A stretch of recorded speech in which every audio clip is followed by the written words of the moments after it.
Well, good afternoon. Just want to tell you before we start today that this is going to be recorded, so you may or may not be on camera. So run now if you don't want to be if you don't want to be recorded. We won't embarrass you or anything like that, I promise. Um, Before we start, I want to introduce you to, or reintroduce you maybe, to some resources that are available on the web. This is a page that has been set up to go to it. You can go to either google.asburyseminary.edu or asburyseminary.edu/Google, and it will give you this page. Has lots of information, including our countdown, so you can see we're under 3 days now until the big day. We have frequently asked questions here, so if you have a question, it's very likely that someone else has already asked that question. So you can check this. If you think of questions later and you thought, oh, I should have asked that, go to this page and see if your question has been answered. Also, there are questions and answers here from our Google Day forums. Those were held this past month on campus. And so if you go here, you can also see those questions as well as the answers that were provided by staff to those questions. So again, another good place to go. The Google Apps link will give you some overview information of the Google App Suite, which includes mail, calendars, and documents. And most importantly, probably on this page, is the instructions link. This will give you an entire page of instructions on how to make the change. Now, you've probably already been informed that you don't have to do anything to get your email to go to Google. When you log in on Monday morning, you'll log into OneATS like you normally do, click on your email tab, and rather than Zimbra, you're going to get Google. All of your email will be migrated over, and you should be ready to go right out of the box. There are some things that you'll have to do yourself, and we're going to help you with that with some support. Those two things are you need to move your calendars, and you'll need to move your contacts. So whatever you have in contacts in Zimbra, you're going to need to export that and import it into Google. Whatever you have in your calendars, whatever calendars you have, those will need to be exported and imported into Google. All those instructions are on this page. Two really important documents are right at the very top. What you need to know is a PDF that you can print out that tells you what you need to know. But also, and maybe more importantly even, is this migration checklist. When you download this and print it off, it gives you a literal checklist that you can go through on how to make the transition from Zimbra to Google. It tells you, set aside some time, maybe 1 to 2 hours to complete these tasks. Might not take you that long, but it's better to be safe than sorry. It tells you all the steps for migration. It gives you instructions, including screenshots on exactly what to do and how to do it. It's a really good instruction sheet, so be sure that you get that as well. And again, all of this is available on the asburyseminary.edu/Google page. There's a link to that in OneATS as well on the front page, and that will help you get started. So any questions about what's going to happen on Monday or any of the questions about any of the resources before we dive into the specifics? Okay. I know it's Friday afternoon, and you may be a little sleepy, so I'll do my best to keep you awake. All right, so as I said, on Monday morning, when you log into OneATS, click on email, rather than Zimbra, you're going to get an email interface that looks like this. This is the Google interface, and I'm just going to give you kind of a quick tour of all the different parts. Just out of curiosity, how many of you have a Gmail account or have used Google before? Okay, there's several of you, so this will be very familiar to you. It doesn't really look any different than your personal Gmail account unless you've customized it in some way. Across the top are links to the various parts of Google Apps, which includes Mail, which we're in right now, Calendar, Documents. Those are the three that we'll be covering today. And there's also a link to Sites and Groups. There'll be more information about that later on. And there's also the More tab, which gives you all these different products that Google provides. And we have access to all of those. If you look all the way over to the right, you'll see this will be where you'll see your email address. So this is you're in your account when you see your name, first name dot last name at asburyseminary.edu. This is also where you can log out, sign out if you need to. And if you've been given access to another account, say a departmental account, I know our financial aid folks in the back will definitely need to know about this. You can click on Switch Account, and you'll be able to sign in or log into another account. It'll open up in a separate tab if you need to access that other account. So you'll just simply click on your email address, click Switch Account, and you'll have other accounts that you have been granted access here. Yes? Will that enable us to sign into our other Gmail accounts? Yes. If you have a personal Gmail account, you can also add that, and you can switch back and forth between the two. Next to your email address, which indicates your account, you also will see the options button. It looks like a gear.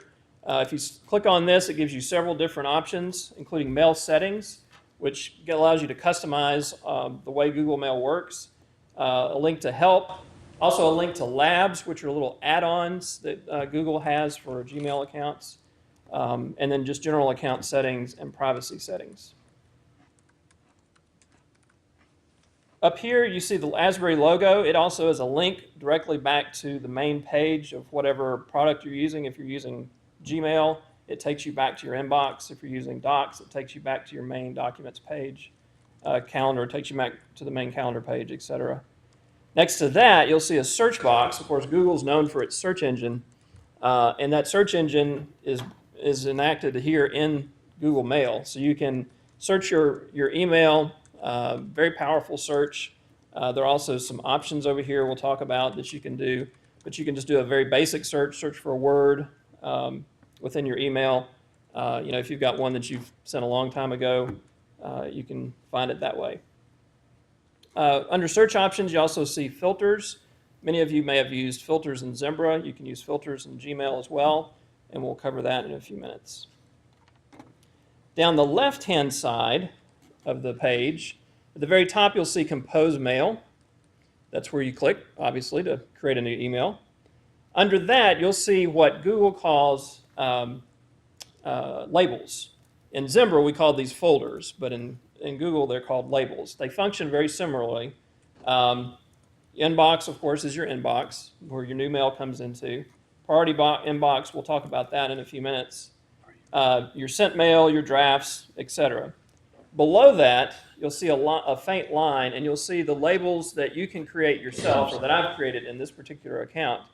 And these, again, these are kind of like folders in Zimbra. If you have folders now in Zimbra, those will be brought over as labels in Gmail. So all of the folders that you've created in Zimbra will now appear as labels in this area in Google Mail.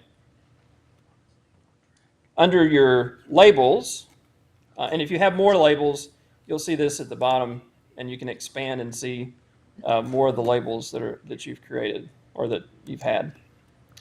Under that, you'll see a link for contacts. We'll talk about those in a few minutes. There's also a link for tasks. If you want to keep track of tasks using Google, you can do that. And then at the very bottom on the left is the chat feature. You can use this to chat with anyone within Asbury Seminary that you have as a contact, or you can chat with someone that just has a Google account. It doesn't have to be an Asbury Seminary Google account. Any questions so far about just the general interface and the look of where things are? Okay. This is your inbox. Right now we're in our inbox. You see the emails listed, just a normal kind of listing of emails. You have the person who sent the email listed first, the subject, as well as a snippet of the email if room is available, and then of course a timestamp out to the side. In order to select an email, you can click it to read it, and then you can go back to your inbox. You can also select an email by clicking this checkbox. When you click the checkbox, it allows you to apply these options at the very top of the screen. So if I click this message from Doug, I can choose to archive it, I can report it as spam, I can delete it, I can move it to a label, or I can apply multiple labels to it. And there are other actions. I can mark it as unread if I want to go back and see it again. I can add it to a task. If somebody sends you an email and it's something for you to do, you can actually create a task from that email. You can add a star to indicate that this is important. I want to come back to it. You can create a filter based on that email. So lots of different options you can do when you use the checkbox. The other way I said you could use this to do labels. The other way you can apply an email or add an email to a label is you can grab it over here on the side and you can move it to a label. And you can move it back just the same way. You can drag it back to the inbox. When you're reading an email, you'll notice across the top any labels that you've applied to this email will appear. You'll also see reply button here, and if you click on this triangle, upside down triangle or arrow, you'll get other options where you can reply to all, you can forward, again you can create a filter, you can print this email, you can add Doug to your contacts list, you can delete, report phishing, other things like that. Very important note about archive and delete. Gmail gives us 7.5 gigabytes of space, which for almost all of our users is going to be more than adequate. We encourage you to use archive. If it's an email that you even remotely think you might ever want to go back and have access to, archive it. Because if you delete it, it will go in your trash, and then after 30 days, it will be permanently deleted. We do not make a backup of the Google system on our servers like we do Zimbra. And so right now, it is possible, somewhat difficult, but possible, if you had deleted an email permanently, we could go back from our tape backups and restore that email. We're not going to be able to do that with Google. So we encourage you to use archive. If your inbox, if you finally get so full you can't, then you can clean it out. But we encourage you to use archive for your emails rather than delete. If you're absolutely positively sure you never want to see this email again, you can go ahead and delete it. But otherwise, use archive. Any questions so far? Yeah. I read a thing that said that contacts and something else that I don't use over 20 megabytes we have to transfer ourselves. Does that apply to email messages? I think email messages are limited to 20 megabytes. If it's over 20 megabytes, it will not come over. Excuse me, it will not come over. And usually that has to do with an attachment. So if you have any emails in your inbox that have really large attachments, you'll probably want to save those onto your hard drive somewhere. Okay. All right, let's see. Check my notes so I know where we are. Talk a little bit about conversations. By default, Google organizes emails by conversations. If you've ever used this in Zimbra, you know Zimbra is not always accurate. Sometimes it groups things together that don't really belong. It's kind of like that game when you played as a kid, what two things don't belong together? Well, sometimes you get that. Google is a much more accurate. And what it will do, if you have a conversation in your inbox, it will be indicated by the names of the persons involved in that conversation. In this instance, it's just myself and myself. It's just me, myself, and I. So, and there are only 2 email messages that are a part of this conversation. So it will tell you the persons in the conversation. It will tell you the number of emails, and then the rest of it is just normal. So when you click on a conversation, it may come up fully expanded like this, or it may come up collapsed, but you'll see both emails tabbed on one another or nested in one another. And so to expand that, you just click either the subject or the name of the person, and it expands. So you can see this entire conversation that you've been having over email with someone. You'll see the initial email, you'll see the replies and your replies, so that you can track, what it is that you've said throughout this conversation.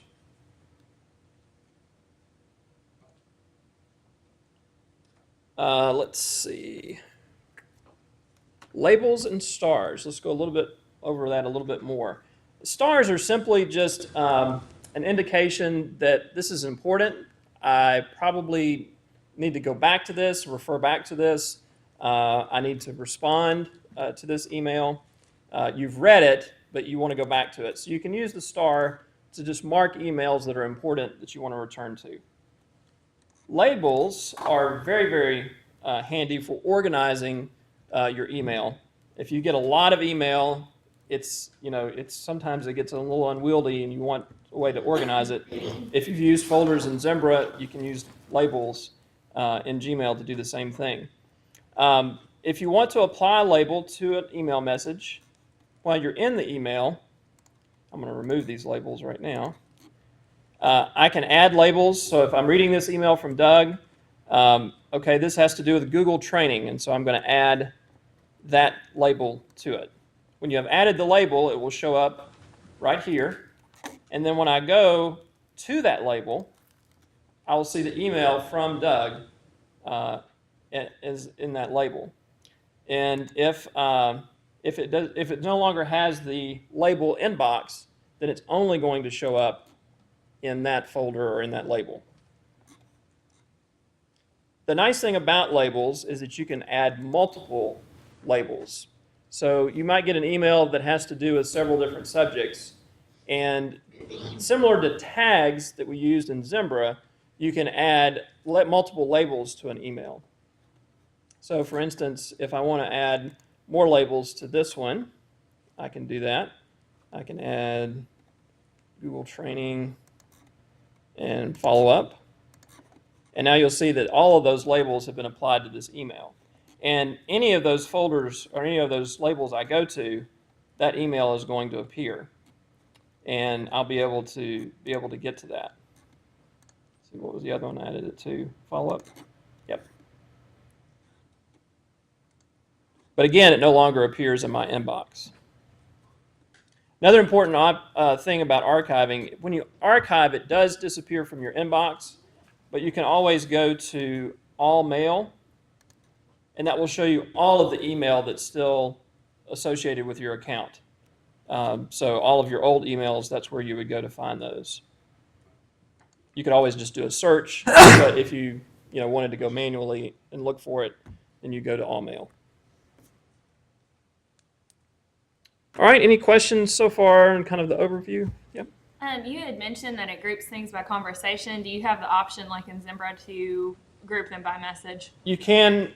That's the same kind of idea. But you can turn that off, that feature off, and it'll just list the individual emails if you wish to do that. But like I said, I would give it a try because it does work a lot better. At least in my experience so far, it works a lot better than I experienced in Zimbra. Okay. All right.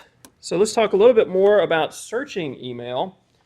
As I told you, you could always just do a basic search here in this box. So I'm going to search for emails from Jared, and all of these emails come up. Even those that have Jared as a subject. If I want to get more specific with my search, I click here on Show Search Options, and I can specify I'm looking for an email from a particular person to a particular person about a particular subject. I can also specify what label I want to search, whether I want to search all of my email or if I just want to search my inbox, my drafts, whatever it might be. I can also search for specific words, or I can have it eliminate, say I want to search for an email that doesn't have this word in it. I can search for emails that just have attachments, and I can also add a date. So I can put in a date, and I can search within that date. I can search within a day, 3 days, 2 weeks, month, all the way up to a year from that date. So if you wanted to search for a message that was 2 years old, you put in, a date from last year, and then search for a year, and it would find that. Any questions about the search features? Okay. All right, let's talk a little bit about contacts. Now, contacts is one of those items that we're going to ask you to do some importing. When you click on contacts initially, it's going to be empty. And until you import your contacts, you won't have anyone in here. To do that, you can just read the instructions, but simply you're going to go, once you've exported your contacts, your address book from Zimbra, you'll go here to import. You'll browse for the file that you exported out of Zimbra, and you'll click on the import button, and it will copy those into your Google contacts. If you want to add a contact, just a single contact, you can click on this button to add a contact. You simply fill in the name and all of the information that you'd like and click save, and that contact will be saved in your contacts. You can also create a group. Just give it a name. Group 4. Right now it has no contacts in it, but I can add contacts from my contact list. So if I go to my most contacted persons, I can choose, say, Jared, Faculty Info Commons, and I can add those to Group 4. And so now I have those 2 contacts in the Group 4 contact list or contact group. You can also search contacts, and this search will also find persons in the Asbury Seminary. So if I search for Kurt, it'll find Kurt, but it'll also find results from Asbury Theological Seminary. So it will search both places.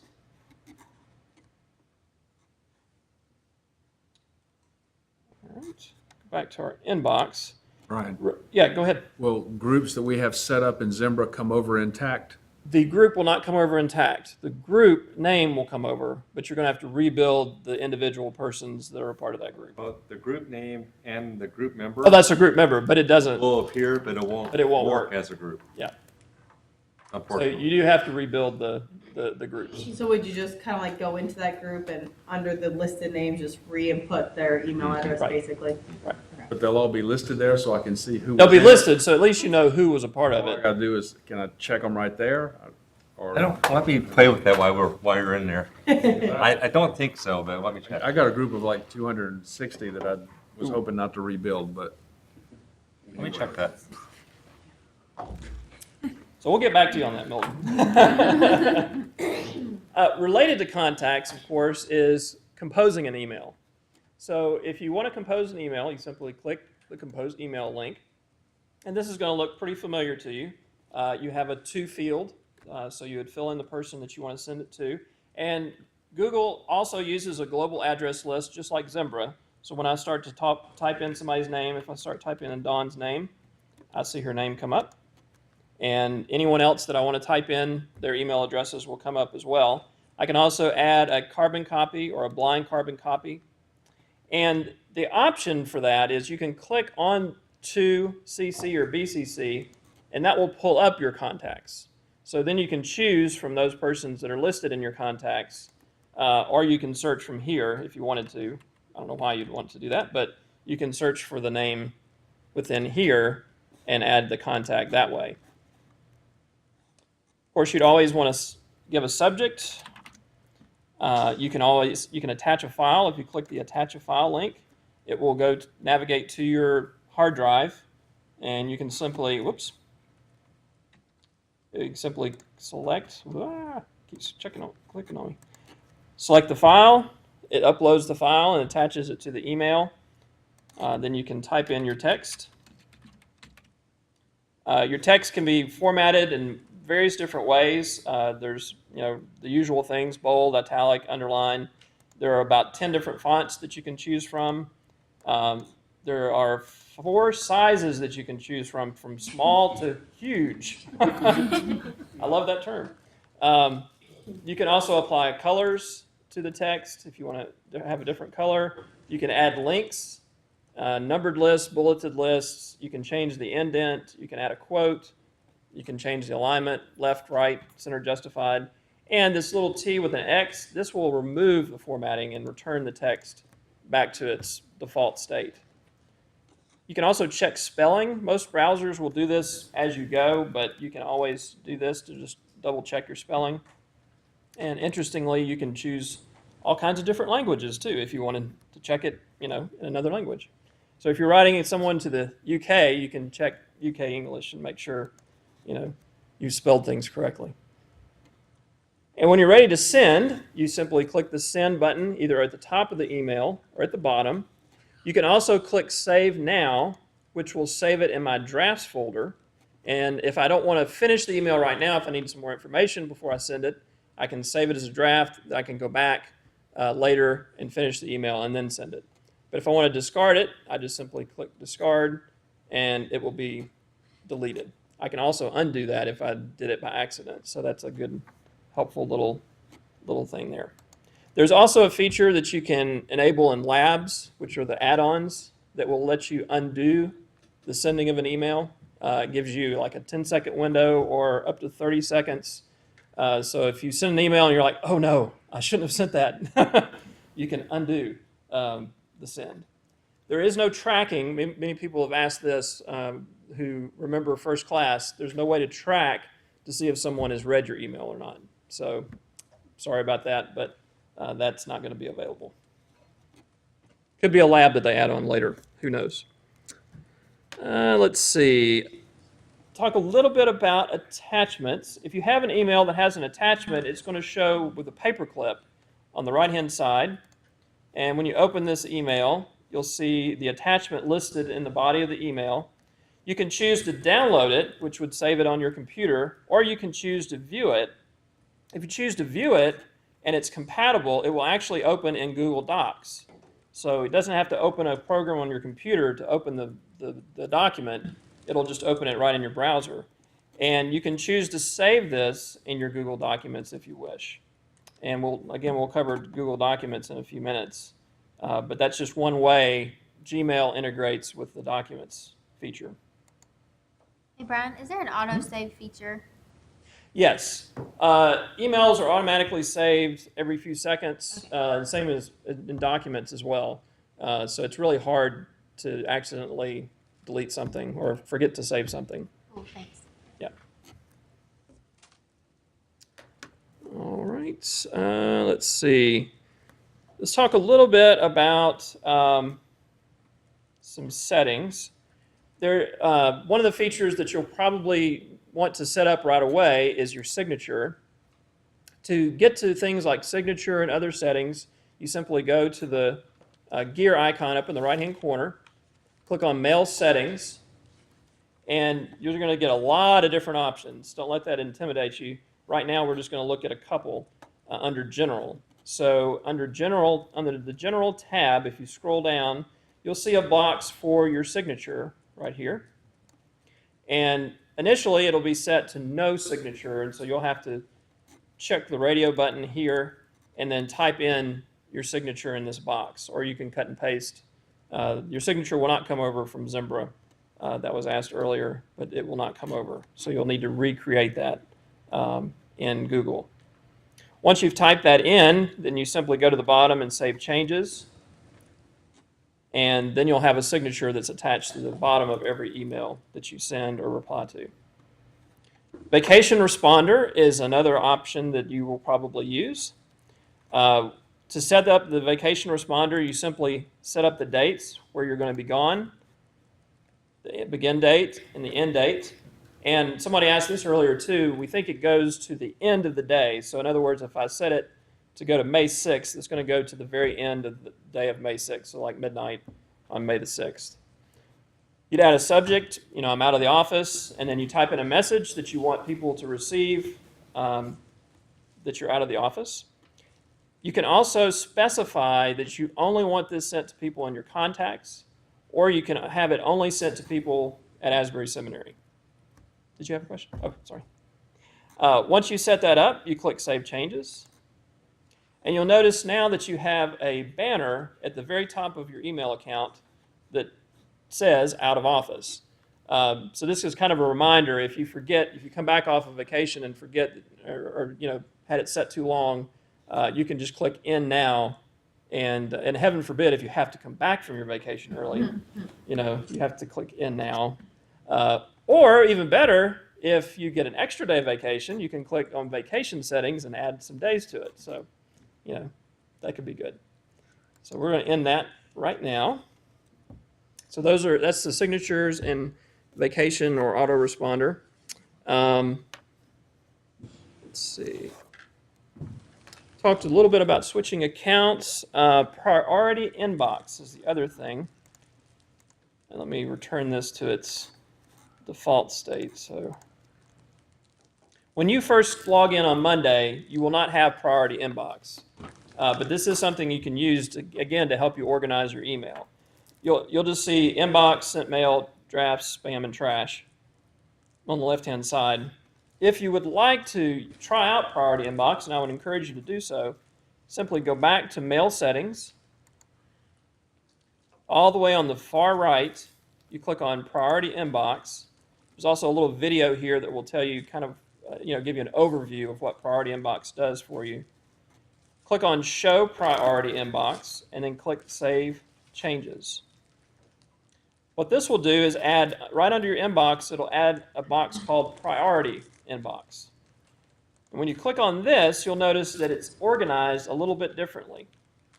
If I have an unread message that is deemed important, it's going to appear at the very top of my email list. If I have starred messages, those are going to appear second in the list. And everything else, which includes read important messages or just messages that you've gotten that you don't deem important, all of those will appear at the very bottom. What you can do is when an email comes in, you can choose to say, this is an important message and I want to make sure I don't miss it.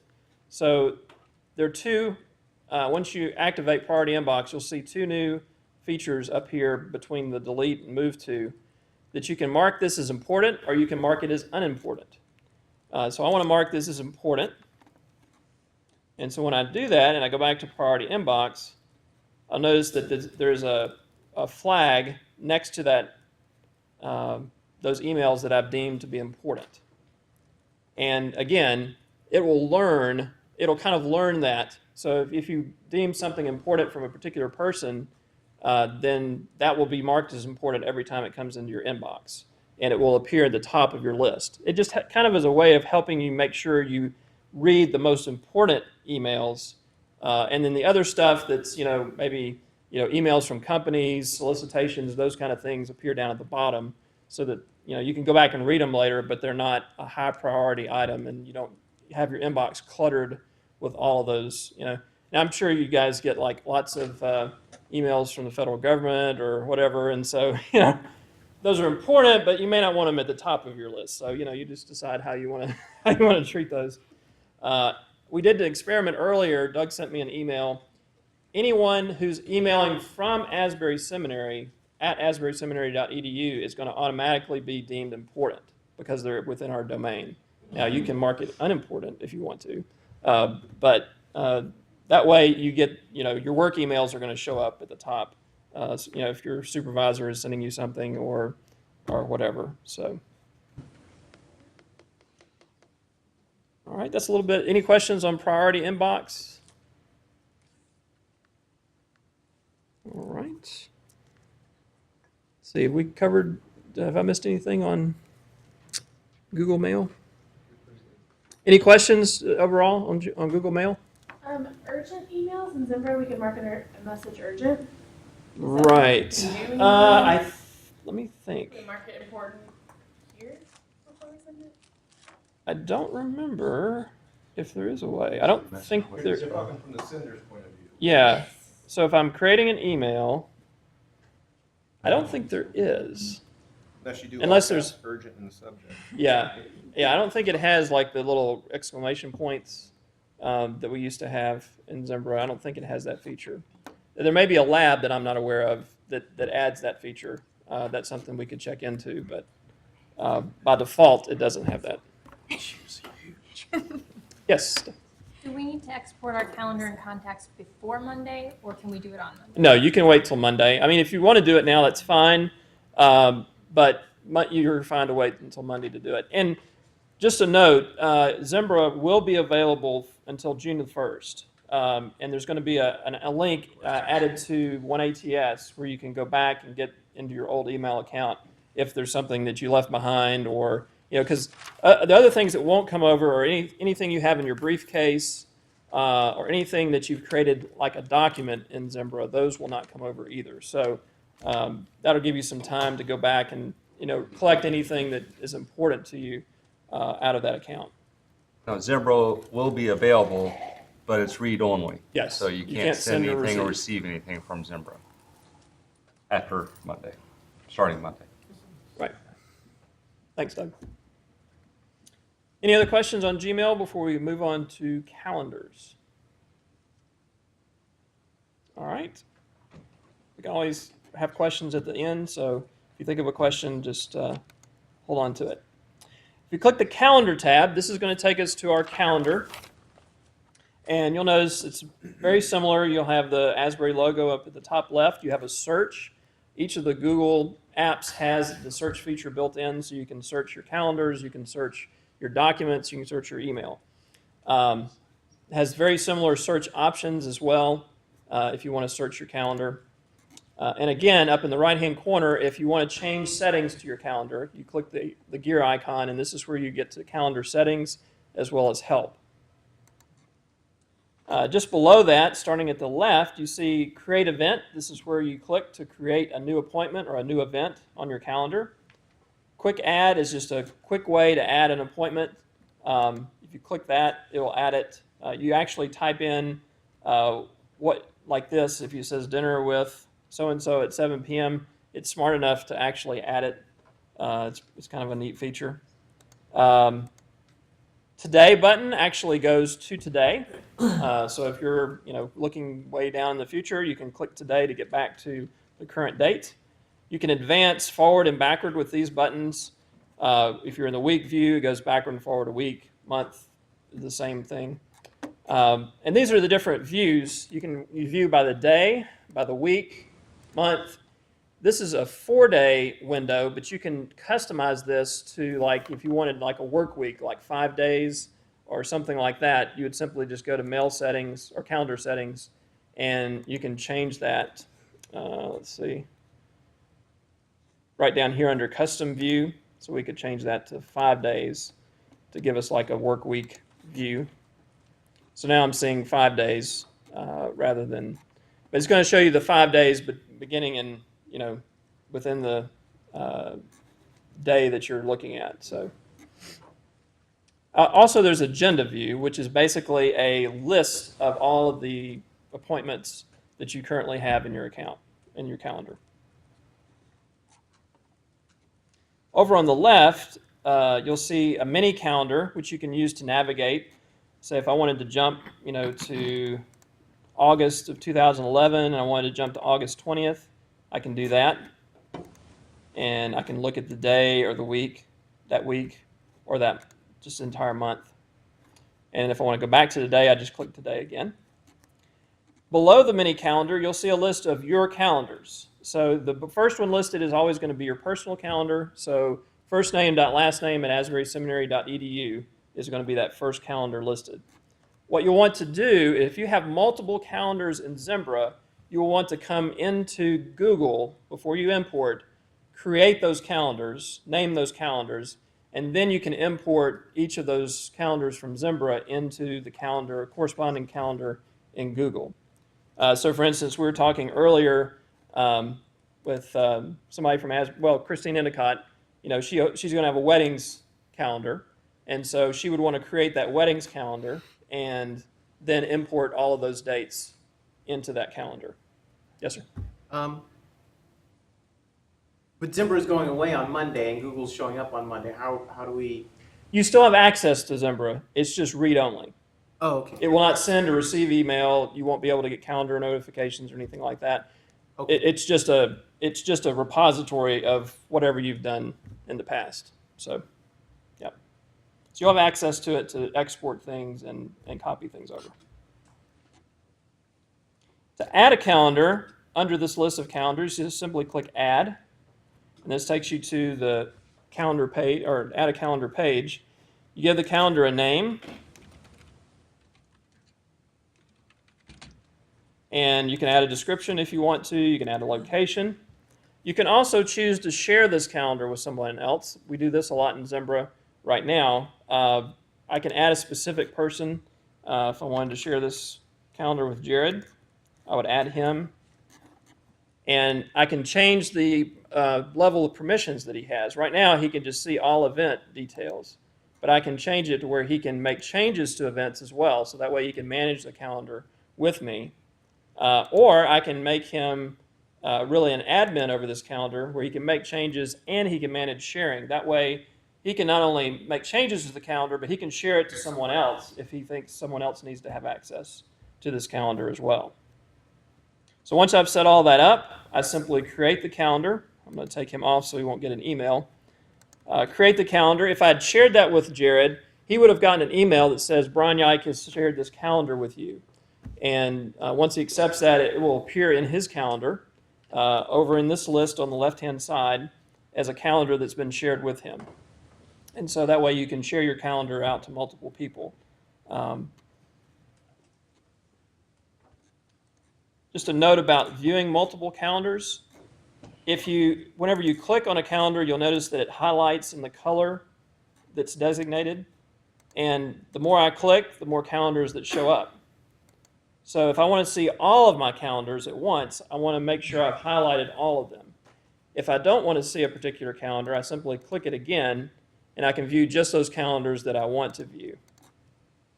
If I just want to view my personal calendar, I just make sure that's the only one highlighted. I also have the option under other calendars to add calendars like the ones from 1ATS, the Asbury calendar, like the academic calendar, the faculty calendar, major events, those calendars.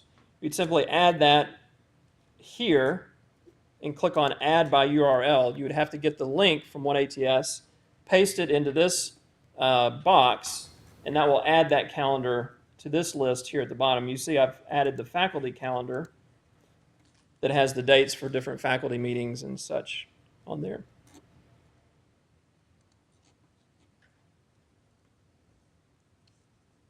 Let's see. If you want to share a calendar that's already been created, you can click on this button on the right-hand side. So if I want to share this weddings calendar, I simply click the button and click on Share this calendar.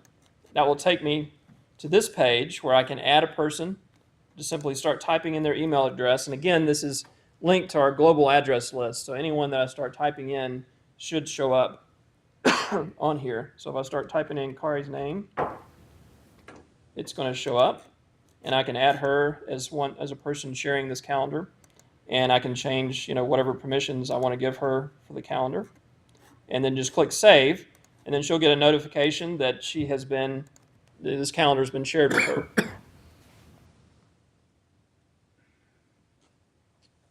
Right.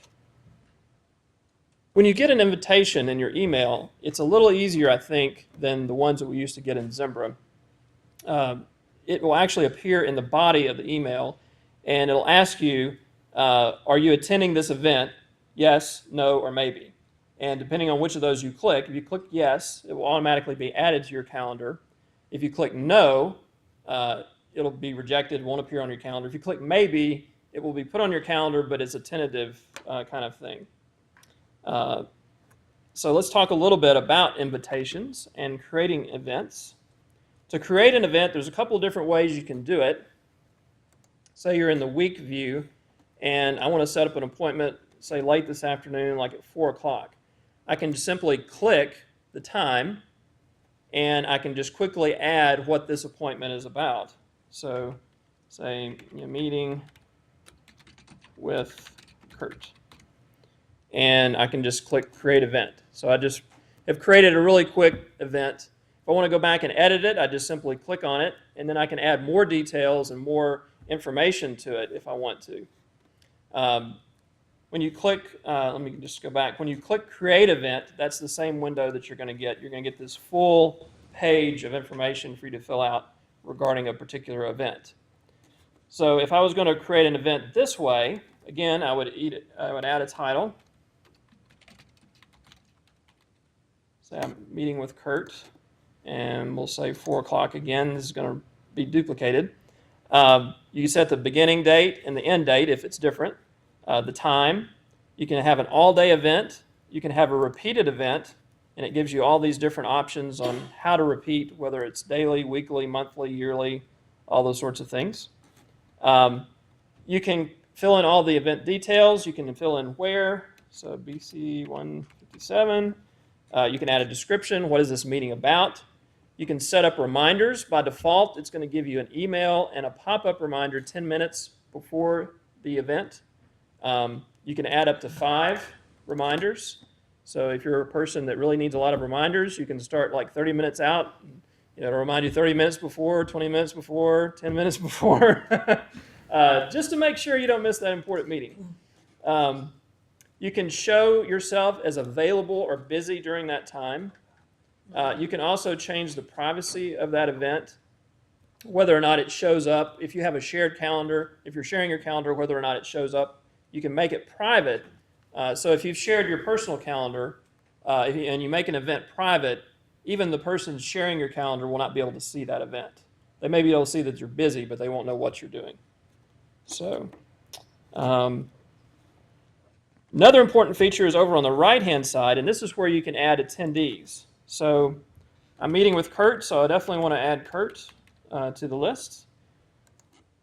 So now you see Kurt and I appear as the guests for this event. And once I've saved this, it's going to send Kurt an invitation saying, Kurt, want to have a meeting at 4 o'clock Friday afternoon in BC 157. And he can click accept, yes, no, or maybe. And if I want to find out a time that Kurt's available, for sure, I can click here, and I can see Kurt's schedule, and I can see my schedule side by side. If I had 3 or 4 people, they would appear as well. And you can pick out a time, as long as everyone's using their calendar, you can pick out a time when everyone's available. So Zimbra does a similar thing to this, and it can be very helpful to try to make sure you pick a time that everyone's available.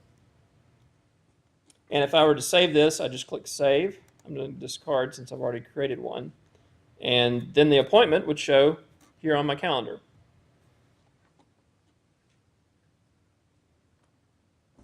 All right. Any questions about the calendar overview, creating an event, any of those sorts of things, Milton? Will Google Calendars automatically sync with iCal like Zimbra does if you set it Yes. up to do that? Yes, they will. Okay. You can subscribe in iCal to your calendars in Google.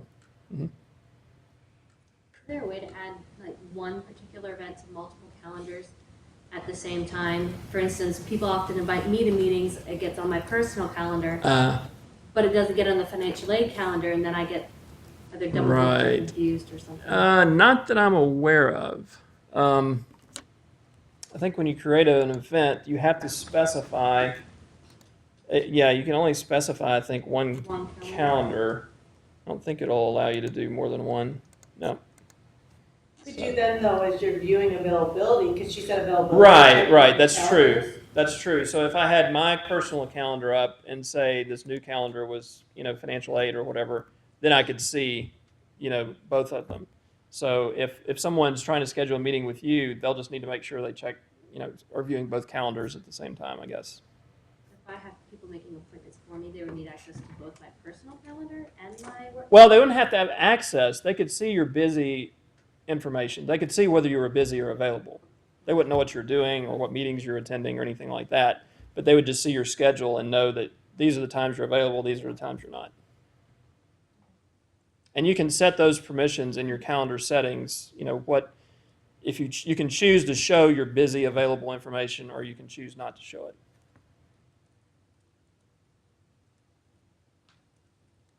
Any other questions on the calendar? All right, you're a quiet group. It's 2 o'clock in the afternoon. So we will be able to see the seminary calendars.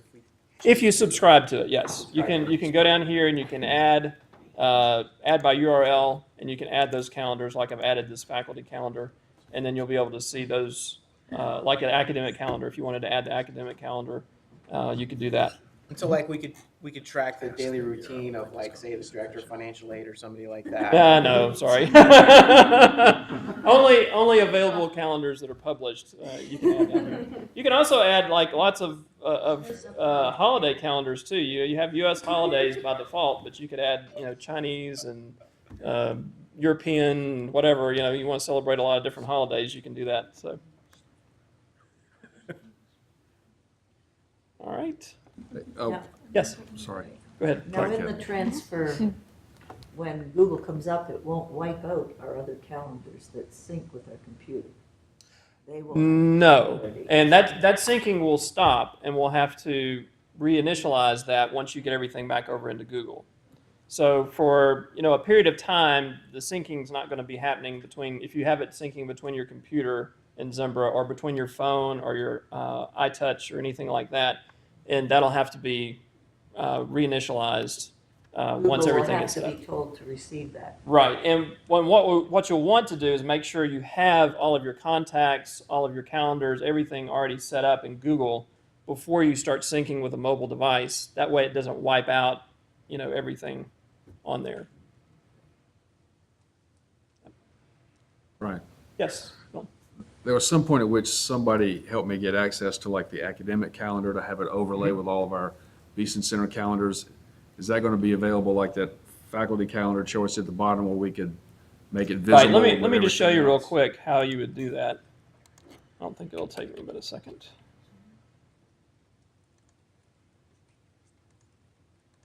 Go to the website. Huh? Oh, that's right, it is on the website, isn't it? Oops. Probably could have gotten there by now, sorry. Yeah, that's all right. You're trying to help. So say we wanted the Asbury calendar, and we want to add, let's see, you want to add the academic calendar, say. So you're going to click subscribe, and actually, sorry, you want to click subscribe. You actually right-click on subscribe, copy the link location. Then you'll go back to your calendar, add by URL down at the bottom, paste the link here. So that's our academic calendar. And then click Add Calendar. And now you'll see this, you can rename this, but this is the academic calendar. Whoops, did not merge all. It did that to me earlier. As test account, sometimes it doesn't work quite right, but that's the way it should work. That's the way I added this faculty calendar, and it worked fine. So The seminary calendar will look different come Monday because we're converting that to Google as well. So it actually should be more seamless than it is Yeah. now. But that is definitely possible. And then you can see all of those calendars side by side simultaneously on one page. All right.